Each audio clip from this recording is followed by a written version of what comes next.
मैं हूँ रमा मित्तल। कल सीबीएसई के रिज़ल्ट डिक्लेयर हुआ है, 12th क्लास के रिज़ल्ट के। जो ये बच्चे मैं आपको दिखाना चाहता हूँ, ये होनहार छात्र हैं संस्कारम स्कूल के, जिन्होंने अपने माँ बाप के साथ साथ इस स्कूल का नाम भी रोशन किया है। हमारे साथ स्कूल के चेयरमैन महिपाल यादव मौजूद हैं। महिपाल यादव की एक खासियत है, चेयरमैन होने के नाते वो एक पेरेंट्स की भूमिका भी निभाते हैं। जानते हैं इस रिज़ल्ट को लेकर कितना उत्साहित हैं। जनाब, बात करने के लिए पहले तो शुक्रिया। आप लोगों का बड़ा धन्यवाद कि आप लोगों ने हमारे प्रांगण में आके और इस तरह के, क्योंकि सबसे बड़ी बात यह है कि हमारे +2 का संस्कारम का पहला ही रिजल्ट है जी हमारा, क्योंकि +2 हमारा पहला बैच पास आउट होगा इस साल पास आउट हुआ है। और सबसे अच्छी बात यह है कि 100% रिजल्ट आया है। और दूसरी अच्छी बात यह है कि 90% से ऊपर भी काफ़ी बच्चे, तकरीबन 40 के लगभग बच्चे हमारे 90% से ऊपर के बच्चे आए हैं। और 132 जो बच्चे हैं 80% से 75% से ऊपर के 132 बच्चे आए हैं। और इसी से मैं एक बात और कहना चाहता हूँ, इसमें जो एक समीकरण हमने देखे, कल भी हमने देखे थे कि ग्रामीण क्षेत्र से तकरीबन ग्रामीण क्षेत्र के हमारे बच्चे हैं, उन्होंने 95% जो ग्रामीण क्षेत्र के बच्चे हैं उन्होंने 90% से ऊपर स्कोर अच्छा किया है। तो क्योंकि झज्जर भी ग्रामीण क्षेत्र में आता है और गांव के जो पेरेंट्स हैं खेती बाड़ी करते हैं, कहीं अपनी मजदूरी करते हैं या किसी तरह का अपना कोई व्यवसाय करते हैं छोटा मोटा कोई, तो उनके बच्चे हैं, उनके अंदर वो टैलेंट का निखारना और उस तरह की उनकी मेहनत, इसका श्रेय मैं उन सभी बच्चों को, उनके पेरेंट्स को और स्कूल के हमारे प्रिंसिपल को और हमारे अध्यापकों को देता हूँ कि रात दिन उन्होंने जिस तरह मेहनत की और इन बच्चों ने भी बड़ी ताल से ताल मिलाई। काफ़ी बार मौके आए कि बच्चे जिद्दी हो जाते थे, चेयरमैन सर को बोलते थे सर स्कूल में बुला लिया। हमारे काफ़ी बच्चे कहते थे कि सर संडे को बुला लेते हो, संडे को क्लास लगाते, एक दिन तो छोड़ दो, या इस तरह एक्स्ट्रा क्लासेज हम लगाते थे। उसमें बड़ी बच्चे कहते थे सर आज की छुट्टी दे दो, 5 बजे तक आज नहीं पढ़ेंगे। तो इस तरह की जिद करके मेरे से जिद कर लेते थे, पढ़ाते थे, लेट तक रुकते भी थे। कुछ बच्चे हमारे पास, जैसे कुछ बच्चे थे यहाँ हॉस्टल में भी रुके, हमारे पास हमने हॉस्टल में भी उनको रखा और हॉस्टल में उनकी उसी तरह की सुविधाएँ उत्पन्न की।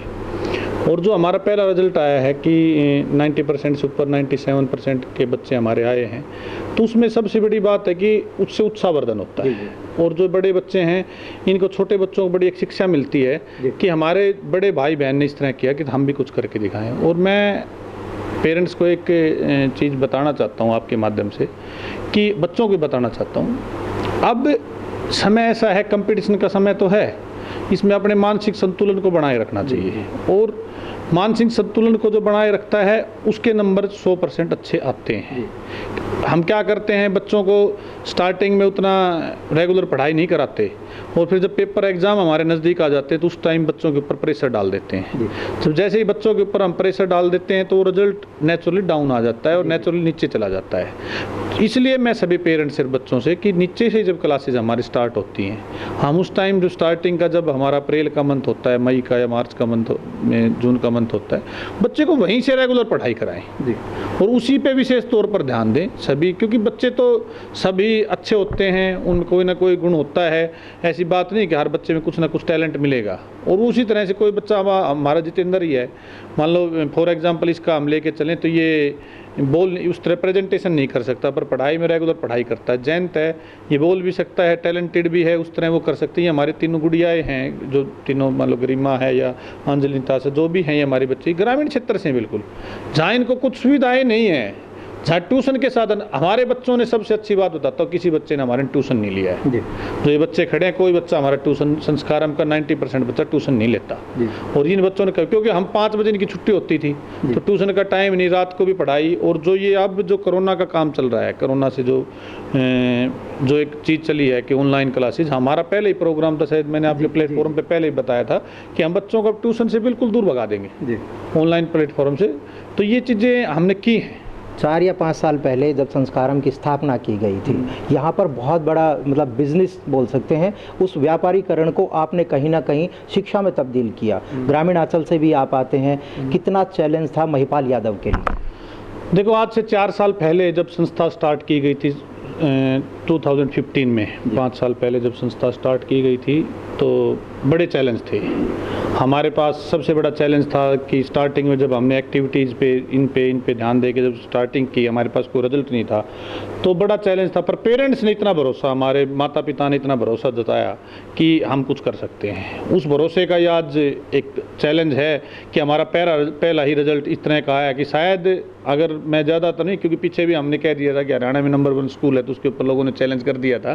पर मैं सोचता हूँ अगर रिजल्ट आए, किसी का +2 का रिजल्ट सबसे पहला आया है, तो शायद इस तरह का रिजल्ट नहीं आया होगा जी।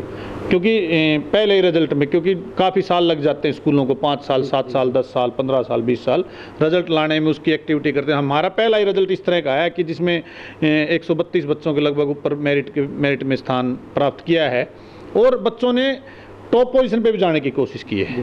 तो चैलेंज था, पर उस चैलेंज में हमारे बच्चों ने चैलेंज को दिखाया कि हम हर चीज़ में फील्ड में आगे, चाहे स्पोर्ट्स हो, चाहे पढ़ाई हो, चाहे कल्चरल एक्टिविटी हो, चाहे नासा में जाने की बात हो, चाहे कोई भी हो, हमारे बच्चे सब में आगे गए।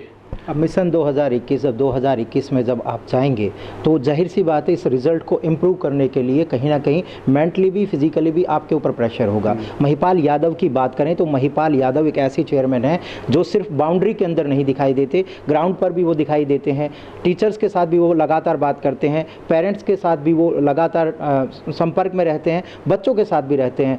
तो चेयरमैन को तो आपने बड़ा सस्ता कर दिया है। चेयरमैन तो बड़े हाईटेक होते थे, केबिन से बाहर नहीं निकलते थे। देखो, हमारे चेयरमैन तो एक पद है, नाम बोल देते हैं चेयरमैन है, कोई नहीं है। कई बार तो ये बच्चे हमारे थे जो प्रिंसिपल से या अपने HOD से या टीचर से जाने से कतराते थे, और मेरे पास ऐसे रूम में आ जाते हैं जैसे अपने घर में, और डोर बजाई और घर के अंदर घुस गए, और घर के अंदर घुस के उन्होंने बात कर ली। तो इनकी तो जो बातें होती थी बच्चों की, वो इस तरह की बातें, कभी चेयरमैन क्या, हम क्या हैं, सबसे पहले हम एक इंसान हैं, इनके माता पिता हैं, हमारे बच्चों के एक पथ देने वाले हैं हम।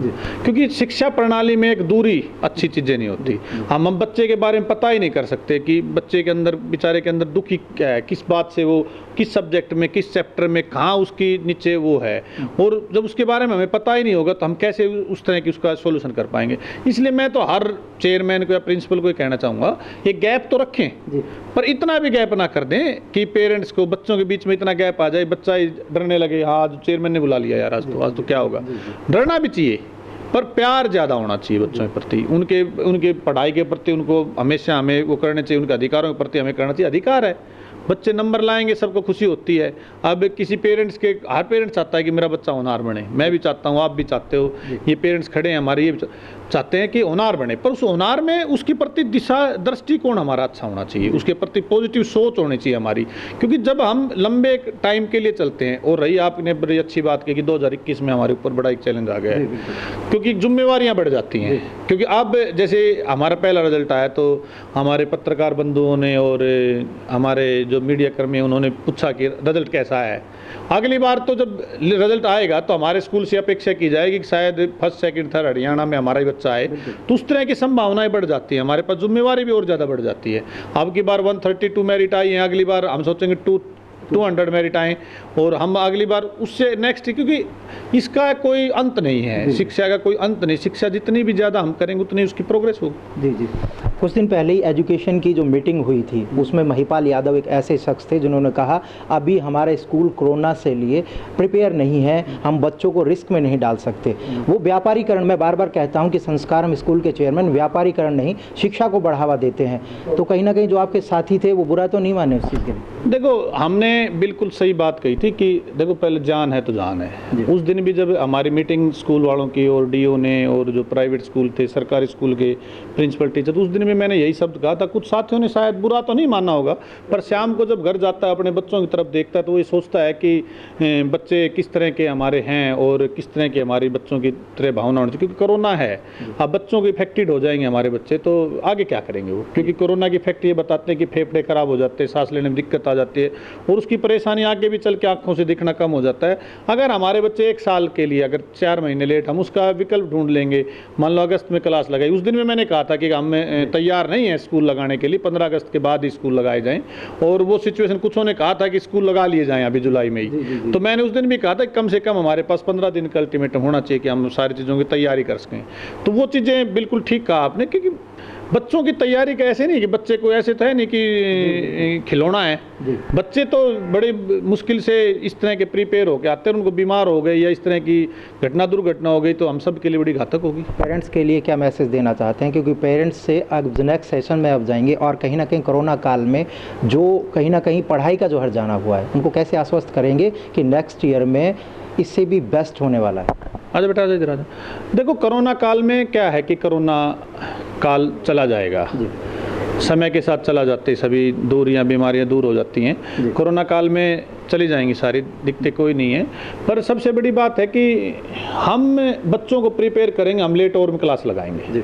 और सरकार कह रही है कि सर्दियों की छुट्टियां तो हम पहले भी नहीं करना चाहते थे, अब सर्दियों की छुट्टियां सरकारी कह रही नहीं लगाएंगे, तो उसमें भी हमारा टाइम बच जाएगा और संडे को क्लास लगाएंगे। ऐसा नहीं है कि बच्चों का रिकवर तो करना ही पड़ेगा क्योंकि एग्जाम तो मार्च में ही होगा। और जो चैप्टर काफ़ी जोर शोर से आजकल चला हुआ है, हमारे बच्चे भी जो अभी पास आउट होगी इनको पता है चैप्टर कौन से घटाएंगे, चैप्टर वो घटाएंगे जो चैप्टर 10 दिन के हैं, वो चैप्टर घटाए जाएंगे। तो वो तो काम पूरा करना ही पड़ेगा हमें, छुट्टियों में करें क्या करें, क्योंकि ये तो ऐसा नहीं है कि कुछ बच्चे IAS की तैयारी करते हैं, कुछ SSC की तैयारी करते हैं, CGL की तैयारी करते हैं, ये चैप्टर वहाँ थोड़ी घटेंगे। इस साल तो हम चैप्टरों घटा देंगे, पर ये जब आगे कंपटीशन में हमारे बच्चे जाएंगे तो कंपटीशन तो चैप्टर यही रहेंगे, तो वो चैप्टर पढ़ाने ही पड़ेंगे हम सबको। तो ये एक बड़ी जिम्मेवारी है और उसको हम रिकवर कर लेंगे। संस्कारम में पहले भी तैयार था और आज भी तैयार है, परंतु मैं आप कहता हूँ कि कोरोना जब कम हो जाए तभी क्लासेस लगानी चाहिए। शुक्रिया बात करने के लिए। Thank you. मेरा नाम जयंत है। जयंत, कल जैसे ही CBSE का रिजल्ट डिक्लेयर हुआ, यस, कितनी खुशी हुई आपको? मुझे पहले तो सर थोड़ी प्रॉब्लम हुई क्योंकि मेरा रिज़ल्ट आ ही नहीं रहा था, बार बार वो साइट बिजी आ रही थी, लेकिन बाद में जैसे ही मुझे पता चला कि मैंने 96.2 मार्क्स स्कोर किए हैं तो मुझे बहुत खुशी हुई सर। क्या लगता है कि और भी हम अचीव कर सकते थे इसको, या कुछ अगर और जो पेपर जो हमारे डिले रहे थे, यस सर, अगर उसमें हम और कड़ी मेहनत करते तो ये परसेंटेज है वो कहीं ना कहीं इम्प्रूव होती? हाँ, हल्की सी इम्प्रूव हो जाती है। अगर जैसे हमारा बिजनेस ट्रीज का एग्ज़ाम था वो कैंसिल हो गया था, जैसे हम कॉमर्स स्ट्रीम से हो ना मैं, तो बिजनेस ट्रीज का एग्ज़ाम कैंसिल हो गया कोरोना की वजह से। अगर वो एग्ज़ाम हमें देना होता और हम और ज़्यादा अच्छी मेहनत कर पाते तो हो सकता है 96.2% से 96.6 या 96.8 के आसपास तक चली जाती।